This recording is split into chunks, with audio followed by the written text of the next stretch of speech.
ഒരിക്കലും വിവാഹം കഴിഞ്ഞ ഒരു പെൺകുട്ടി അവളുടെ മനസ്സിലെ ഒരു സങ്കടവും അവളുടെ ഒരു ആത്മസുഹൃത്തിനോടോ ഉമ്മയോടോ വാപ്പയോടോ അവൾ പറയില്ല. നിങ്ങൾ പൂർണ്ണ ഉത്തരവാദിത്തമുള്ള ഒരു ഭർത്താവാണെങ്കിൽ ഒരിക്കലും പറയില്ല. ഒരു പെണ്ണിന് ഒരിക്കലും തൻ്റെ ഭർത്താവ് ഒരു ഭർത്താവായി ശരിയായി കൂടെയുണ്ടെങ്കിൽ അവൾക്ക് ഒരു സങ്കടവും ഒരാളോടും പറയേണ്ടി വരില്ല. ഉമ്മനോടാ പറയണത്, സുഹൃത്തുക്കളെ വിളിച്ചാ പറയണത്, കൗൺസിലറോടാ പറയണത്. എന്താ പറയാൻ കാരണം?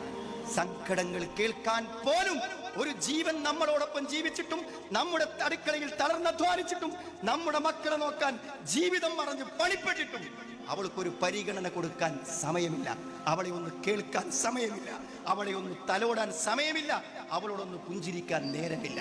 ഒരു പെണ്ണിന്റെ ജീവിതമാണ് തകരുന്നത്. അവൾക്ക് എത്ര സ്വസ്ഥത ഉണ്ടാവും, എത്ര സമാധാനം ഉണ്ടാവും. ആ വിഷമം അവൾ പ്രകടിപ്പിച്ചുകൊണ്ടിരിക്കും.